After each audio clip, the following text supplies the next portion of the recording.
priori, il n'y a personne qui arrive pour l'instant. On va les laisser prendre les choses en route. On va démarrer. Avant toute chose, petite règle d'usage pour ce webinaire, avant de se présenter. Vous pouvez remarquer, on vous a bloqué les caméras et les micros dans un premier temps. Libre à vous de mettre votre caméra si vous le souhaitez, mais sachez que ce webinaire est enregistré et il sera diffusé après sur le site internet de l'ALEC. Donc voilà, libre à vous. Et les micros, quant à eux, sont bien éteints, coupés, voilà, pour pas laisser les intervenants parler. Et n'hésitez pas, si vous avez la moindre question, un besoin de plus de clarté, à mettre vos questions directement sur la partie chat. Et j'ai la chance d'avoir avec moi Lise aujourd'hui, ma collègue, qui va prendre les questions au fur et à mesure, nous informer. Et puis voilà, la phase de questions-réponses se fera plutôt à la fin du webinaire. Donc, on peut maintenant se dire bonjour. Bonjour à toutes et à tous. Je m'appelle Emmanuelle Viard. Je travaille à l'Agence locale de l'énergie et du climat des Vallons de Vilaine. Et on se retrouve aujourd'hui pour la deuxième partie de notre série de webinaires, les enquêtes de la résilience. Aujourd'hui, nous allons aborder un sujet particulier. Nous travaillons sur les pièges du terrain, prévenir des dangers. Et nous avons la chance d'accueillir Léna Valéanou, de l'Association française de prévention des catastrophes naturelles et technologiques. Léna, je vous laisse vous présenter. Oui, bonjour à toutes et à tous.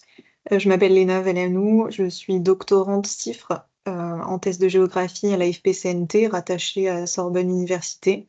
Et j'ai également quelques missions opérationnelles tournées vers la culture du risque et la résilience au sein de l'association. Parfait, merci. Elle aura l'occasion de se présenter davantage juste ensuite. Donc, je vais brièvement présenter l'ALEC. Donc, on est une jeune association qui travaillons autour de la maîtrise de l'énergie, de la promotion des énergies renouvelables. Nous intervenons autour de la rénovation énergétique en portant notamment les espaces France Rénov'. Nous sommes un appui local du plan climat Air Énergie Territoriale. Et nous intervenons aussi depuis la création de mon poste autour de l'adaptation au changement climatique. Du coup, voilà, on est regroupé sur différents pôles. Un pôle support, les énergies renouvelables portées par Lise et Mathis, le conseil en énergie partagée porté par Victor, Michael et Manon, l'espace France Rénov porté par Aurélie et Karine, et puis moi-même sur l'adaptation. L'ALEC intervient sur 2 communautés de communes bretonnes, Vallon de Haute-Bretagne Communauté et Bretagne Porte de Loire Communauté. On a 38 communes, à peu près 80 000 habitants. Voilà, on couvre les 2 EPCI. Pour mettre un peu en contexte, l'adaptation au changement climatique, c'est un vaste sujet, mais on est face actuellement à un réel dérèglement climatique. On s'en rend compte de jour en jour. Voilà, on vit des grosses catastrophes naturelles. Voilà, on a là des articles de presse, et notamment là dernièrement, on a quand même vécu une grosse phase de forte chaleur. Du coup, voilà, la responsabilité va aussi au territoire de s'adapter pour limiter les impacts des dérèglements climatiques sur la population notamment. Pour continuer à mettre en contexte, en 2023 a été créée la TRAC, la trajectoire de référence d'adaptation au changement climatique. En fait, c'est un scénario qui est choisi par la France pour préparer l'adaptation. Ce scénario, il est sur 2100.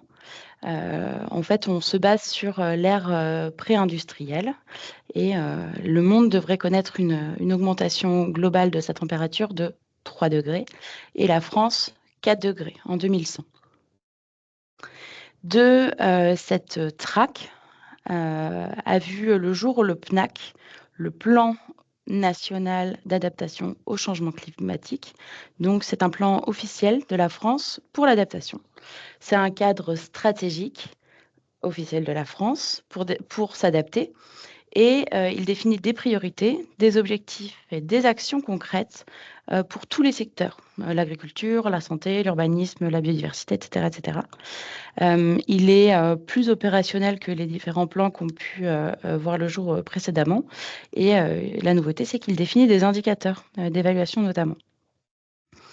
Ce plan, c'est 5 axes et 51 mesures. Et les axes sont donc protéger la population, assurer la résilience des territoires, des infrastructures et des services essentiels, adapter les activités humaines, protéger notre patrimoine culturel naturel, et voilà, et mobiliser les forces vives de la nation. Et donc du coup, l'idée c'était de pouvoir accueillir Léna aujourd'hui et elle puisse prendre la parole sur la partie culture du risque. En fait, on est parti sur notre premier webinaire sur une vision globale du climat. Pourquoi le climat est déréglé, qu'est-ce qu'il en est aujourd'hui, sur quelle trajectoire allons-nous. Et en fait, l'idée, c'est aujourd'hui de partir de la vision de la culture du risque. Comment est-ce que on parle culture du risque avec les communautés de communes et les populations notamment. Et donc voilà, je vais vous laisser la parole, Léna. Si jamais vous avez des questions, n'hésitez pas à les inscrire sur le chat et on se prévoira un temps à la fin de l'intervention de Léna pour répondre à toutes vos questions. Voilà, normalement c'est bon. Ok, donc je vais partager mon support. Vous allez me dire si vous voyez bien mon écran. Oui, c'est bon. Pas encore. Ah oui, ça y est, c'est bon. Ok, et je le mets en mode diaporama. Voilà. Très bien, bah, merci beaucoup Emmanuel pour cette introduction et cette mise en contexte. En effet, aujourd'hui, je vais parler de culture du risque, un petit peu des projets qu'on a menés ces dernières années avec l'AFP-CNT, plutôt tournés autour des enquêtes et des travaux sur la notion de culture du risque et notion de résilience également. Et dans un second temps, je reviendrai sur les actions un peu plus opérationnelles qu'on a engagées et qui sont en cours à l'association sur ce sujet. Je vais revenir juste sur une petite présentation de l'association pour ceux qui ne la connaissent pas. Donc l'AFP-CNT, Association française pour la prévention des catastrophes naturelles et technologiques. Donc c'est une association de loi 1901 qui a été créée à l'origine comme en fait elle était perçue comme un centre de réflexion collective transversale sur la thématique des risques naturels. Et en 2022, elle a élargi un petit peu son champ d'intervention en intégrant aussi les questions relatives aux risques technologiques dans ses réflexions et dans ses actions. Donc il y a eu un élargissement pour prendre en compte les risques de manière plus globale. C'est une association qui est soutenue par le ministère en charge de l'écologie et qui a donc pour principale mission de développer la culture du risque et la résilience en France, à la fois à l'échelle hexagonale, mais aussi en territoire ultramarin. Et donc pour ce faire, son action se structure autour de 4 grandes missions qui sont en lien aussi avec les 5 axes de son projet associatif et que vous voyez apparaître ici dans l'encadré violet. Donc ces 5 axes sont les suivants. Le premier, donc contribuer à faire de la journée du 13 octobre donc journée de la résilience, un rendez-vous important et voilà, une manifestation d'ampleur à l'échelle nationale sur toutes les questions de prévention des risques. Travailler aussi sur la résilience des territoires, des organisations, des populations. Mobiliser et animer le réseau d'acteurs ultramarins, qui est très dynamique par ailleurs sur ces questions. Favoriser la montée en compétences des acteurs et essayer de développer des parcours de formation qui soient adaptés en fait aux besoins des acteurs.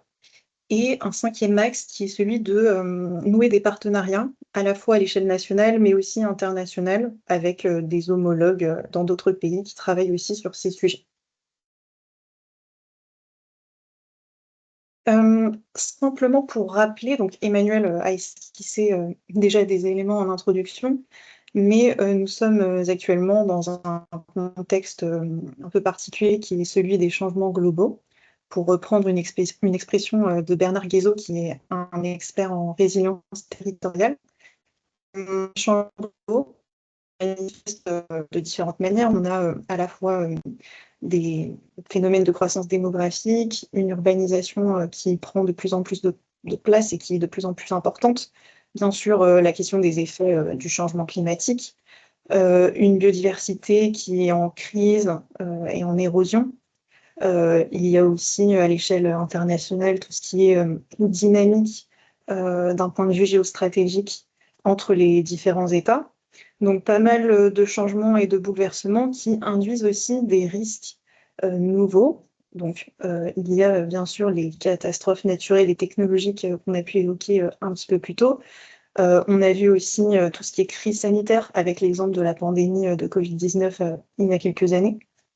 Donc finalement, beaucoup de changements qui concernent tous les territoires. Et donc en fait, tous ces territoires sont confrontés à des perturbations, qu'elles soient lentes comme le changement climatique ou plus rapides comme voilà, à travers les inondations ou crises, crises voilà, qui se manifestent plus rapidement et de manière plus concrète dans le quotidien. Et donc dans ce contexte, la résilience territoriale apparaît en fait comme une solution un peu opérationnelle et concrète pour tenter de répondre aux enjeux qui sont posés par ce contexte un petit peu incertain et changeant. Donc l'idée dans la suite de la présentation, c'est de revenir un petit peu sur la dimension humaine du sujet et de chercher à comprendre comment les populations perçoivent ces questions de risque et comment elles réagissent en fait par rapport à tout ça. Donc c'est pour ça qu'à l'association, on a cherché à travers différents travaux à examiner un petit peu les questions de perception et de mise en action. Donc je vais revenir dessus par la suite. Juste, je souhaitais quand même faire un petit retour sur quelques définitions, juste voilà, pour poser les termes et qu'on sache d'où on part pour la bonne compréhension de tous. Sur Léna, la je me notion de permets de vous risque, embêter, pardon. oui, Je me permets de vous normal. embêter. Est-ce que c'est possible que vous coupiez votre caméra? Parce que la connexion saute un peu. Peut-être qu'on peut gagner un peu de bande passante si jamais vous enlevez votre caméra. D'accord, Merci, désolée. ok, très bien. Non, pas de souci. Donc je reprends sur la question, oups, pardon, la question du risque, pour faire juste un petit distinguo entre les définitions françaises et anglaises, puisque ce qu'on note, c'est qu'au niveau français, les mots, les synonymes qui se rapportent à la notion de risque sont davantage, enfin présentent davantage une connotation un peu négative, puisqu'on retient des termes comme aléa, danger, hasard, péril. Tandis que la version anglaise propose une vision un petit peu plus positive de la notion de risque, en retenant justement des synonymes comme voilà, braver, confronter, oser. Même le terme hasard en anglais a une connotation plus positive. Et donc, pourquoi juste voilà, cette information? Pour dire que les notions ne sont pas neutres et suivant la façon dont on appréhende une notion, eh bien, ça peut générer des pratiques et des modes de gestion qui sont différents.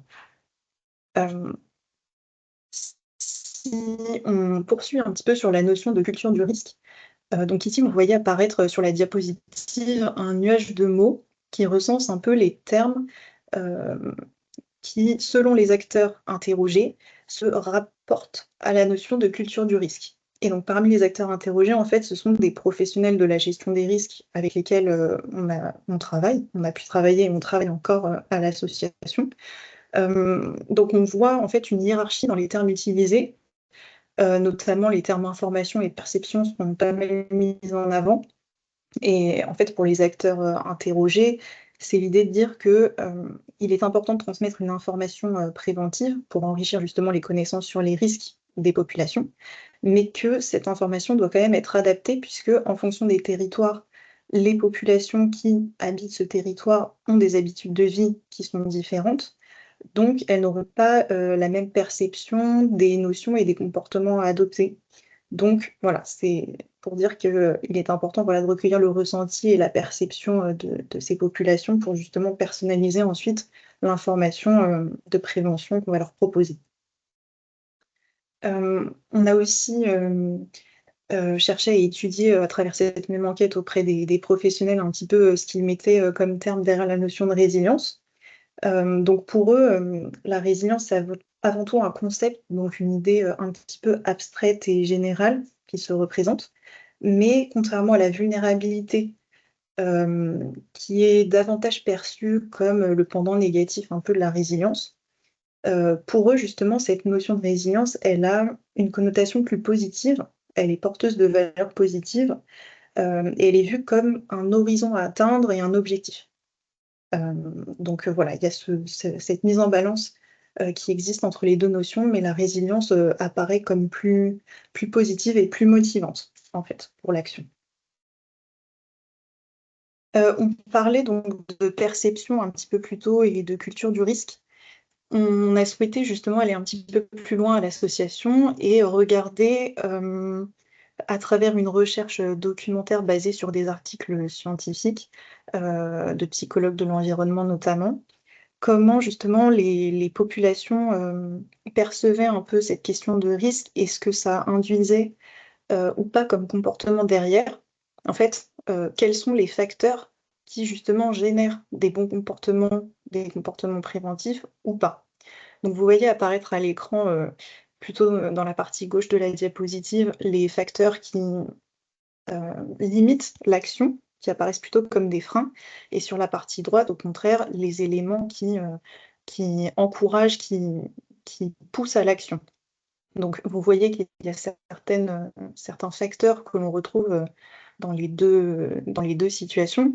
Donc si on regarde un petit peu plus précisément, par exemple, l'environnement, eh bien, en fonction de la façon dont les populations appréhendent leur environnement, comment elles le connaissent, comment elles l'habitent, comment elles le fréquentent, eh bien, une personne qui justement a connaissance de son environnement et est plus encline en fait à connaître le contexte et les risques qui potentiellement se présentent sur ce territoire et dans cet environnement, et donc aura tendance à s'informer davantage, ce qui va générer des comportements préventifs, euh, justement pour faire face à un événement qui pourrait survenir. L'attachement au lieu de vie aussi est en lien avec l'environnement et donc peut entraîner une plus grande acceptation du risque et donc des comportements plus préventifs. Euh, on a aussi l'effet de site. Donc là, c'est-à-dire que un territoire qui est régulièrement confronté à des événements implique que la population qui s'y trouve est davantage familiarisée justement aux risques et aux catastrophes et aux événements qui peuvent survenir sur ce territoire et donc aura tendance, elle aussi, à être plus informée à- et saura mieux réagir en cas d'événement. Dans les éléments qui constituent un petit peu des freins à l'action aussi, il y a le fait de minimiser le risque, voilà, de ne pas accorder une grande importance à cette question-là. Ça peut être dû à un niveau d'information qui est faible sur cette thématique-là, ou alors un accès à l'information qui n'est pas forcément très développé. Donc, les populations qui sont dans cette situation-là peuvent avoir tendance à sous-estimer le risque et ça peut générer des biais comme par exemple le déni ou le fait de se sentir, d'avoir le sentiment de maîtrise de l'environnement. Donc c'est ce qu'on appelle le biais de surconfiance par exemple. Au contraire, dans les facteurs qui entraînent des comportements préventifs chez les populations, on a l'expérience et la mémoire des événements. Forcément, si on a été confronté déjà par le passé, on sait mieux comment réagir puisqu'on a vécu l'événement. Et si on a en mémoire quelques événements récents aussi, ça permet de savoir, d'avoir plus de facilité dans l'application des consignes de prévention. La question des enjeux, c'est le fait de dire que dès lors qu'on a quelque chose qui est en jeu, cela signifie que les populations ont quelque chose à perdre potentiellement. Donc elles accordent une certaine valeur aux choses qui pourraient potentiellement être perdues. Et si les populations justement accordent de la valeur aux éléments, eh bien, elles vont évaluer les dommages comme plus graves et donc chercher à mettre en œuvre des moyens, des comportements préventifs pour justement éviter de perdre ce à quoi elles tiennent. Et enfin, en dernier aspect, on peut citer le sentiment de peur ou d'impuissance qui peut être un moteur pour l'action, justement. Suite de cette recherche documentaire sur les biais psychosociologiques, on a cherché à poursuivre un peu les réflexions autour de la perception des risques majeurs en menant 2 enquêtes auprès des citoyens français. Donc c'est une enquête à l'échelle nationale qui a été déclinée en 2 éditions, on va dire. Donc il y a eu 2 points de mesure qui ont été réalisés, un en 2023 pardon, et un autre en 2024, pour voir s'il y avait une évolution un petit peu dans les chiffres. Et donc l'idée ici, c'était d'interroger à chaque fois 10 000 citoyens français. Donc au total, ce sont 20 000 citoyens français qui sont exprimés à travers les chiffres des différentes enquêtes. Les interroger sur 4 grands axes, à la fois sur leur exposition aux risques, le niveau d'information qu'ils ont sur les risques et les comportements préventifs à adopter en cas de situation un petit peu difficile, la question des freins et des leviers, donc c'est-à-dire les éléments qui freinent un petit peu leur action ou au contraire l'encouragent, et puis la question des acteurs qu'ils perçoivent comme les plus à même d'agir en matière de prévention des risques. Petite précision, donc on a mené cette enquête à l'échelle nationale, donc on a fait en sorte d'avoir des résultats à la fois pour la France hexagonale, mais aussi pour les territoires ultramarins. Donc vous voyez un petit peu la proportion en bas à gauche de la diapositive. Voilà. Sur cette enquête, donc déjà on peut formuler 3 grands constats qui ressortent. Le premier, c'est le manque de préparation.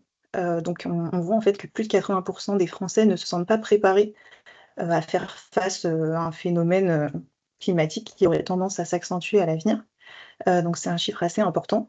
En deuxième constat, on note une faible conscience de l'exposition du logement au risque. Et là, on voit une différence assez significative entre justement les Français de l'Hexagone et puis les habitants des territoires ultramarins. Et en troisième point, le fait de minimiser le rôle de la prévention. Donc c'est ce que j'expliquais un petit peu plus tôt dans l'enquête sur les biais, mais les Français ne croient pas forcément à la prévention. Ils ont tendance à être davantage dans la réaction que la prévention. En termes d'exposition au risque, le trait commun entre la France et les territoires ultramarins, c'est que voilà, pour les Français, les phénomènes climatiques et météorologiques de type canicule, grand froid, verglas, etc., viennent en tête des préoccupations et des angoisses des Français aujourd'hui. Je précise que les chiffres que je donne donc, sont à l'échelle nationale, puisque l'enquête a été menée à cette échelle-ci. Vous voyez quand même apparaître à chaque fois sur la gauche ou la droite de la diapositive, dans un cercle vert clair, les résultats pour la région de Bretagne en particulier, puisque grâce à cette enquête, on a pu avoir justement des résultats à l'échelle régionale. Donc, à titre indicatif, vous pouvez aussi comparer en fait, les résultats à l'échelle nationale et ceux de la région de Bretagne plus spécifiquement. En termes d'exposition du logement au risque, donc on savait en posant les questions de l'enquête que les 20 000 citoyens français qui étaient interrogés étaient exposés à au moins un risque, mais dans les réponses, on constate que moins de la moitié, au final, des personnes interrogées en avaient conscience. Donc c'est un constat qui est quand même assez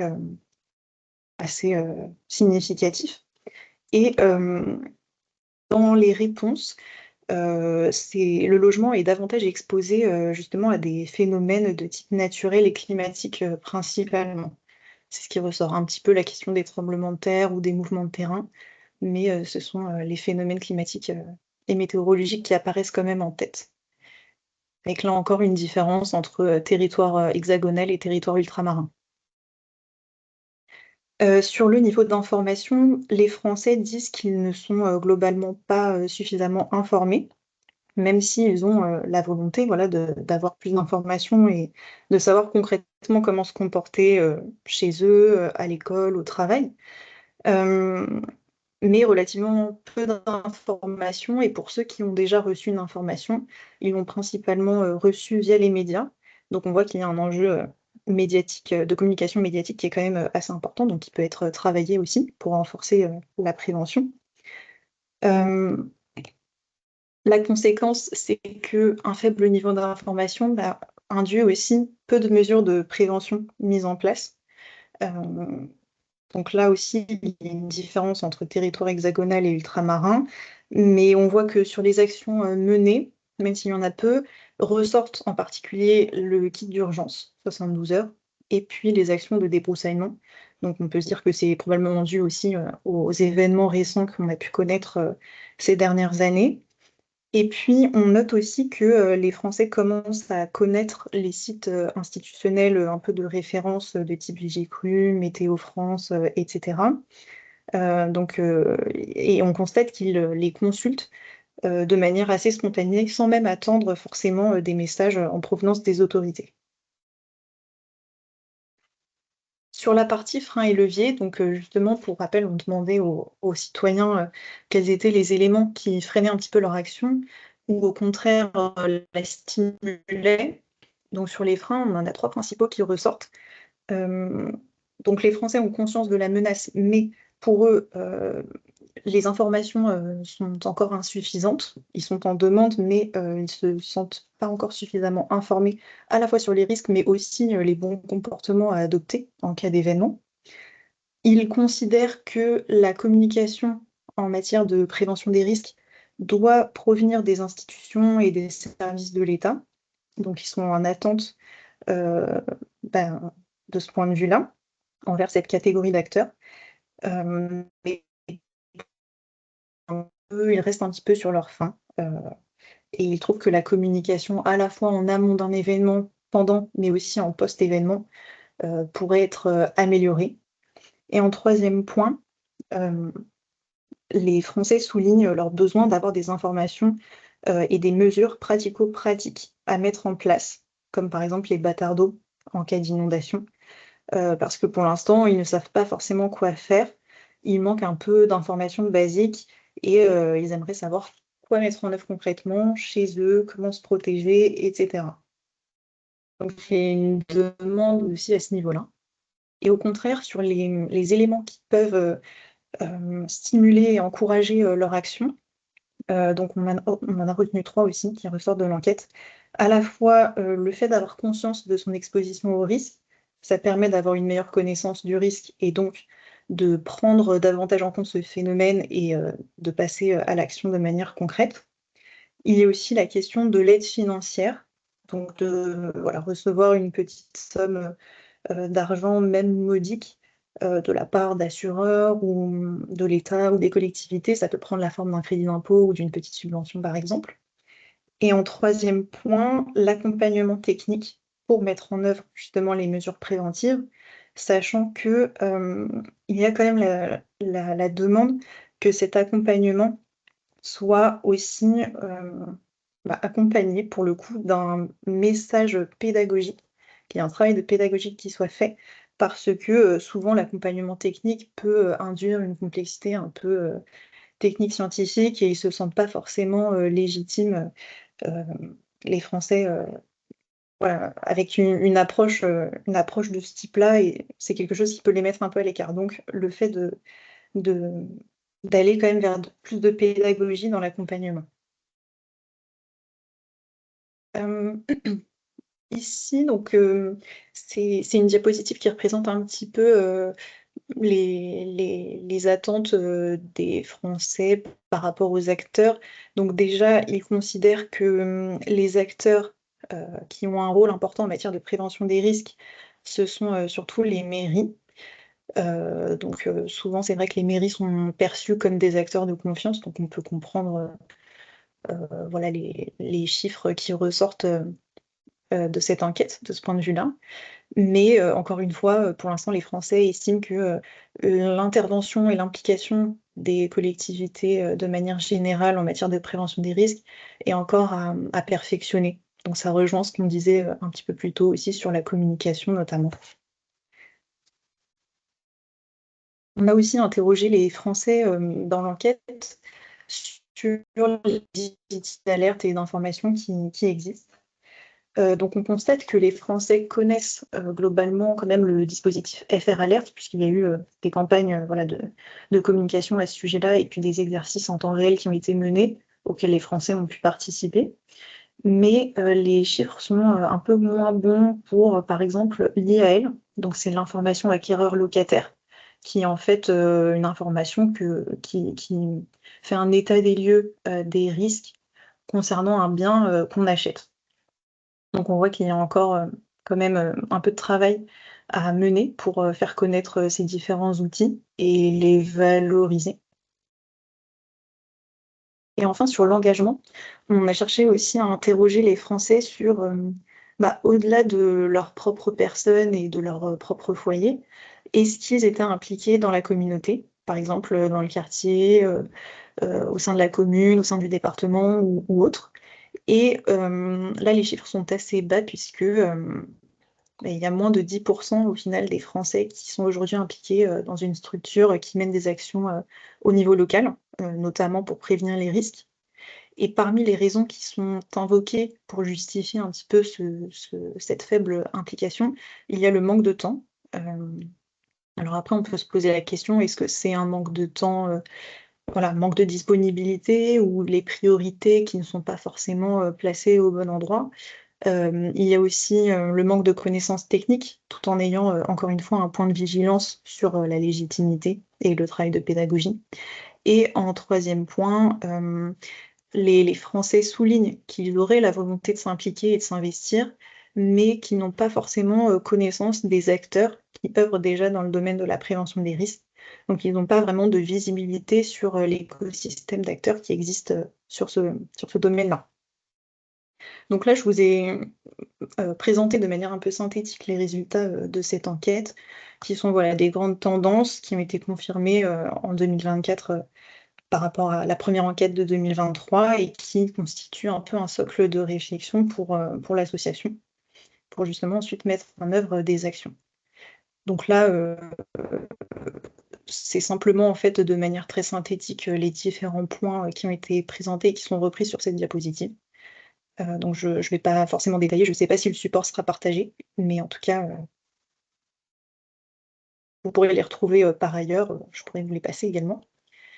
Et de manière plus opérationnelle, donc à l'AFPCNT, on met en œuvre différentes actions. Donc là, je vous présente un petit peu les actions culture du risque, spécifiquement tournées vers l'inondation, puisque c'était un peu le risque qu'on avait retenu pour ce webinaire, mais on en a d'autres aussi pour d'autres types de risques, et puis certaines se retrouvent, sont un petit peu transversales. Donc, différents formats d'actions et tournés vers différents publics, à la fois jeunes publics via les quiz, les cahiers d'activités, certains jeux que l'on propose aussi, des actions tournées vers le grand public aussi, des vidéos témoignages, des webinaires, des quiz également. On propose aussi un catalogue qui recense différents outils en matière de prévention des risques. Donc tout ça, si le support est partagé, voilà, les liens sont cliquables, donc vous pourrez facilement y accéder. On a aussi les démonstrateurs inondation, qui sont en fait, qui prennent la forme d'une porte de garage et d'une portière de voiture et qui permettent, aux participants de tester un petit peu la force de l'eau en cas d'inondation fictive. Et donc, via cette activité, ils peuvent tester la résistance de la porte de garage ou porte de voiture sous l'effet, d'un niveau d'eau plus ou moins important. Donc ça permet ensuite, d'avoir un dialogue avec les participants et puis d'échanger sur les bonnes pratiques, la bonne attitude à avoir si on se retrouve dans cette situation. Et même les participants peuvent aussi, revenir un petit peu sur, des expériences, qu'ils auraient connues par le passé, donc ça permet un échange, assez intéressant. Et puis on considère que, tout ce qui est art, culture doit aussi être, mis en avant. et c'est un bon vecteur de sensibilisation. Donc pour cela, on propose différentes pièces de théâtre, grand public ou scolaire, et, et aussi par exemple des lectures de contes avec échange à l'issue avec les enfants dans les écoles, dans les établissements scolaires. Donc voilà un petit panorama des actions que l'on propose.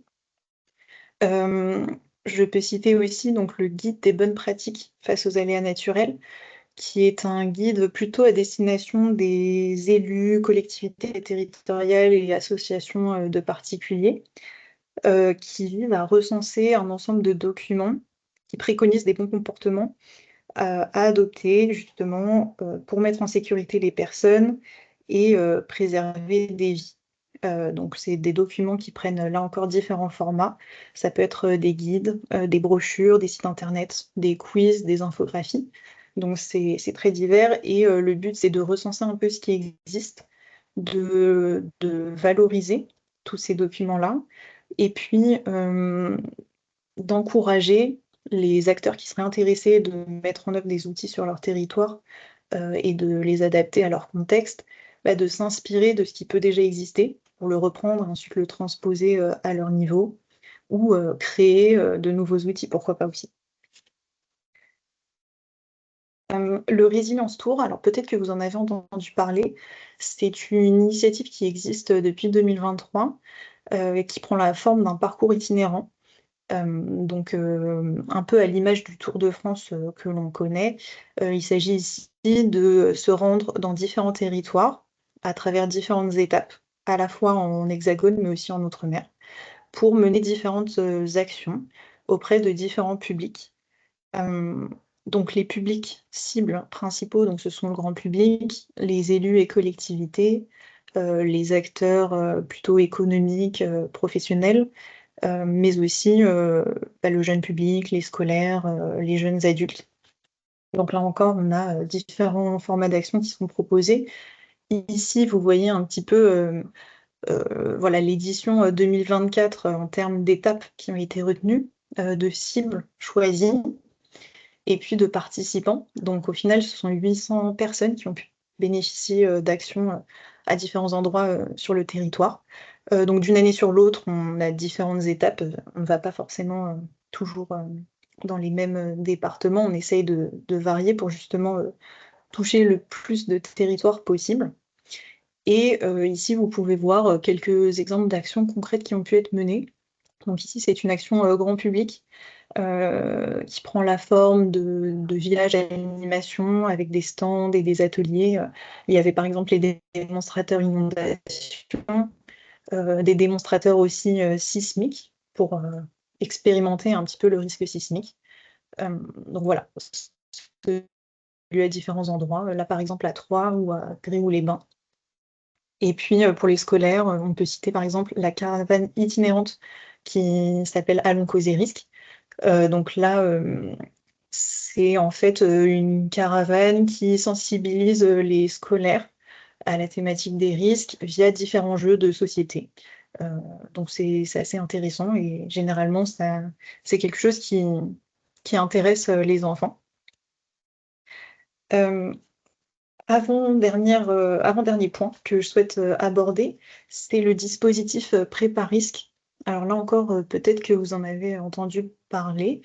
En fait, c'est un dispositif qui existe aussi depuis 2023 et qui s'adresse plus particulièrement aux communes et intercommunalités et qui vise à mettre en situation les communes et les intercommunalités comme si elles vivaient un événement. Donc ça permet en fait de tester certains plans de gestion de crise comme le plan de continuité d'activité ou le plan communal de sauvegarde. Et comment ça se concrétise? En fait, c'est une plateforme nationale sur laquelle les acteurs qui souhaitent participer reçoivent des messages en temps réel pour savoir quoi faire et puis ensuite générer des actions de leur part. Donc c'est un format assez court qui dure 2-3 heures, donc assez rapide, qui ne nécessite pas de préparation au préalable. Tout se fait sur le moment et puis c'est gratuit. Mais ça permet justement de se tester, se mettre en situation et puis ensuite, pourquoi pas, réviser certaines procédures déjà existantes ou qui n'existaient pas encore. Donc ça, c'est quelque chose d'intéressant aussi, même pour la suite, au-delà de l'exercice, pour justement d'un point de vue prévention et anticipation pour de futurs événements. Donc différents scénarios sont proposés chaque année et ils concernent à la fois les risques naturels, mais aussi les risques technologiques. Donc on a déjà eu des scénarios de type inondation, feu de forêt, transport de matières dangereuses, tempêtes, accidents nucléaires par exemple. Donc c'est assez divers. Et les communes qui sont intéressées pour participer peuvent s'inscrire. Donc on a eu 2 éditions 2023-2024 auxquelles 6000 communes et intercommunalités ont participé jusqu'alors. Et il est prévu également une campagne de scénarios pour l'automne 2025. Donc les périodes d'inscription ne sont pas encore lancées, mais il sera possible de s'inscrire si c'est quelque chose qui vous intéresse. Dernier point, et ensuite je conclurai. Juste pour évoquer un projet que l'on est en train de travailler à la FPCNT. Donc le projet s'intitule Culture du risque au service de la résilience des territoires. En fait, c'est un projet global qui part un peu de ce qu'on a pu traiter auparavant en termes de culture du risque et de résilience, mais de manière un peu théorique via les notions, les enquêtes qui ont été menées et les travaux un peu thématiques. Mais là, l'idée, c'est d'aller vers plus d'opérationnalisation, plus de concret, plus de territorial à travers ce projet. Et donc, le projet est construit autour de 4 grands groupes de travail. Et celui que je souhaite particulièrement présenter, c'est le groupe de travail territorialisation des actions en hexagone, euh, qui se décline en 4 actions principales. Donc, l'idée, c'est en première action, de recenser un petit peu les formes d'action territoriale qui existent. Donc voilà, ça peut être une forme d'action territoriale, ça peut être par exemple un parcours itinérant, comme on a vu avec le Résilience Tour.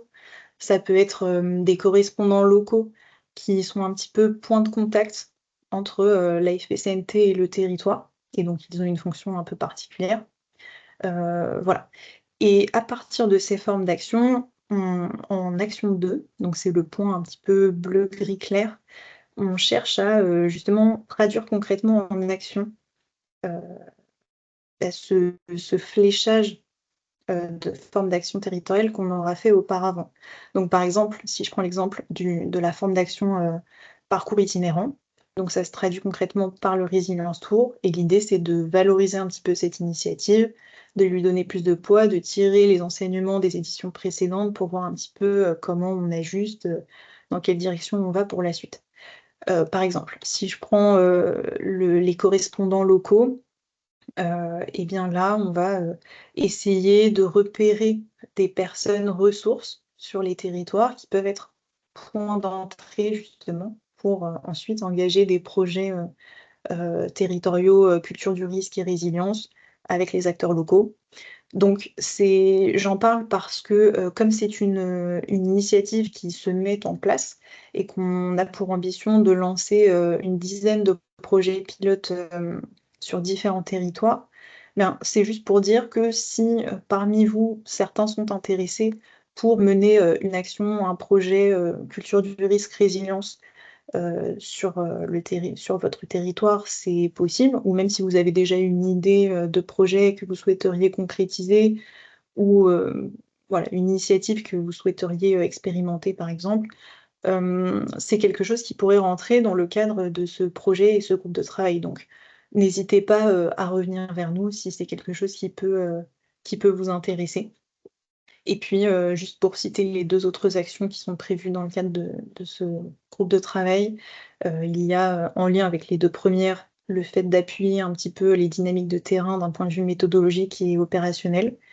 Et puis un peu plus tard, pourquoi pas créer un label des territoires résilients pour justement récompenser un peu les efforts entrepris par les territoires dans ce domaine-là. Voilà. J'en ai fini avec ma présentation. Je vous remercie beaucoup pour votre attention et puis bien sûr, je suis à votre disposition si vous avez des questions là, maintenant ou même par la suite. Merci. Merci beaucoup, Léna. Effectivement, c'était super intéressant.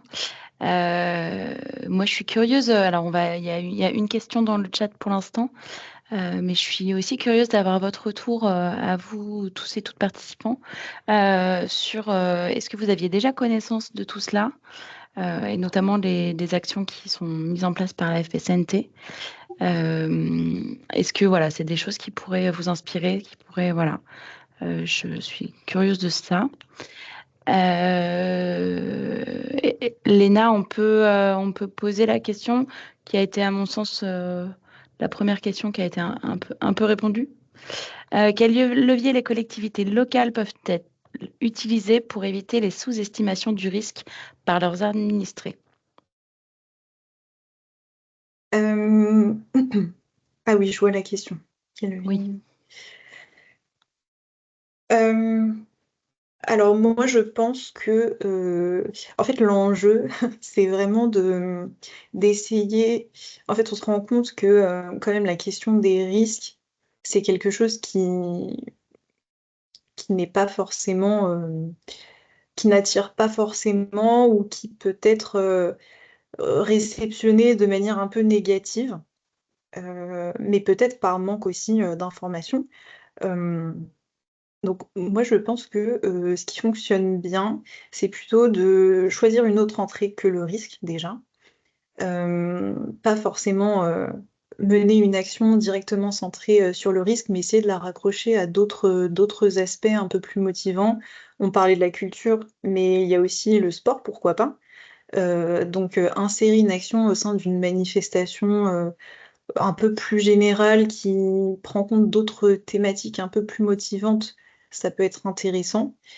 Euh, et aussi tout ce qui est simulation. Donc on évoquait les démonstrateurs inondations par exemple.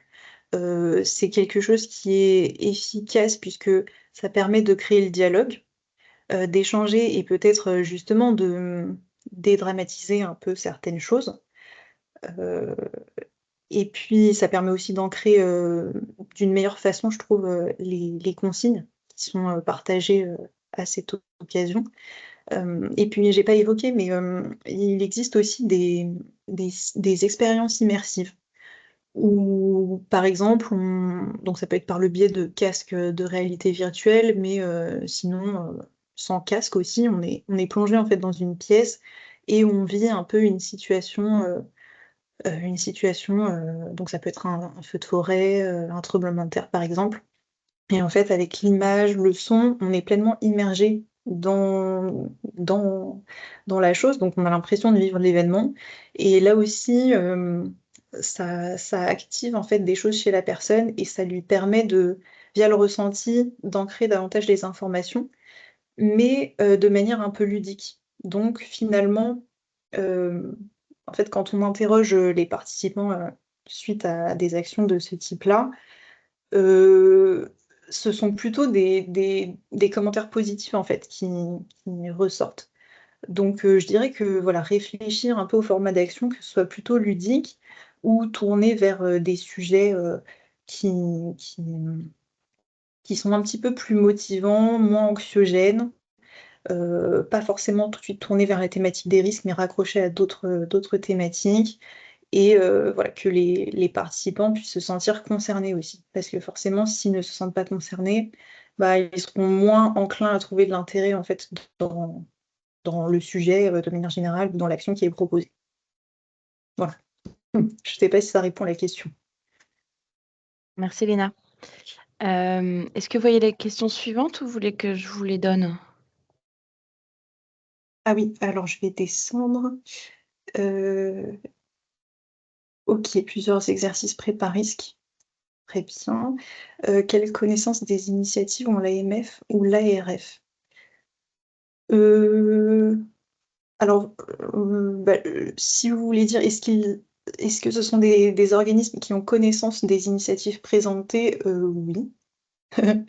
Après, je ne saurais pas comment développer davantage. Mais en tout cas, oui, ils ont connaissance des actions ou des dispositifs. Et l'idée, c'est euh, comment? De chercher une certaine complémentarité entre tout ce qui existe. Voilà. Peut-être Ouais. que la question sous-jacente, c'est que met en place la FPCNT pour aller valoriser toutes ces actions, en fait. Et, quelle, entre gros guillemets, communication, mais voilà, en tout cas, quelle information, quels canaux vous pouvez utiliser pour faire connaître toutes vos actions auprès, bon, en l'occurrence, de l'AMF ou de l'ARF, mais plus largement auprès des collectivités, quoi.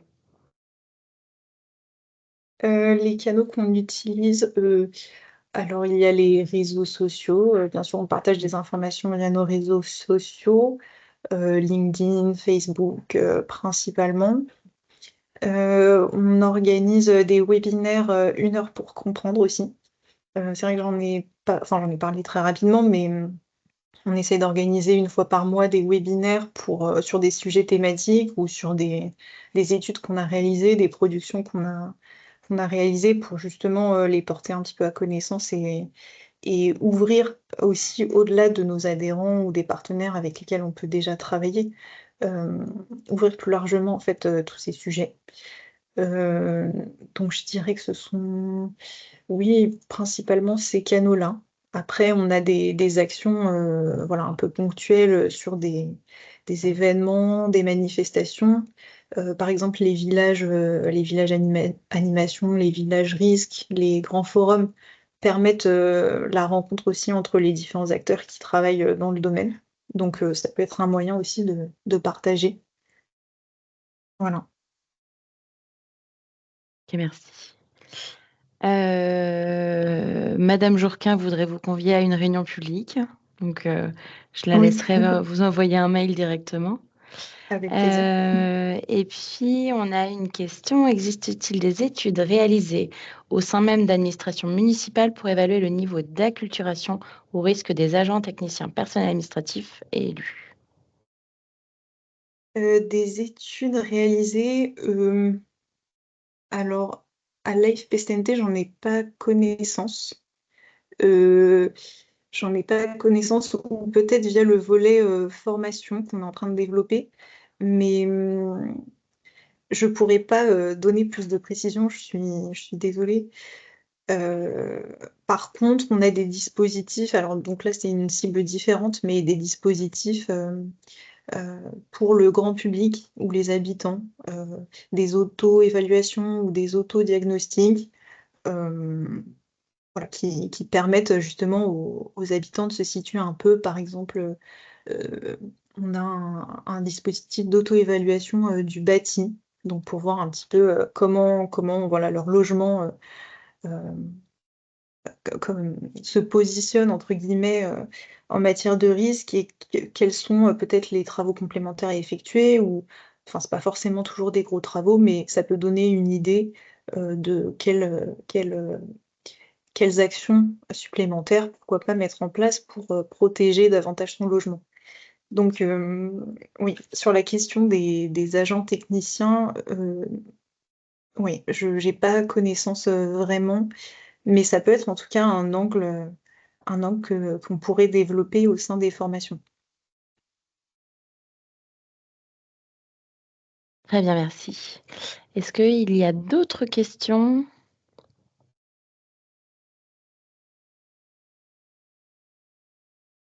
Ok. S'il n'y a pas d'autres questions, je vais reprendre la main pour Oui. conclure.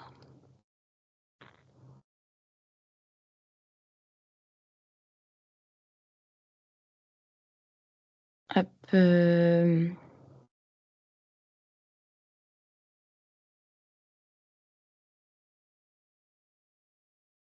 voilà. Merci infiniment Léna, c'était vraiment super riche, toute votre présentation, très complet, très intéressant. Donc merci beaucoup. Merci d'avoir donné vos coordonnées effectivement pour que, potentiellement les personnes présentes, puissent rentrer en contact avec vous, si besoin pour des besoins individuels.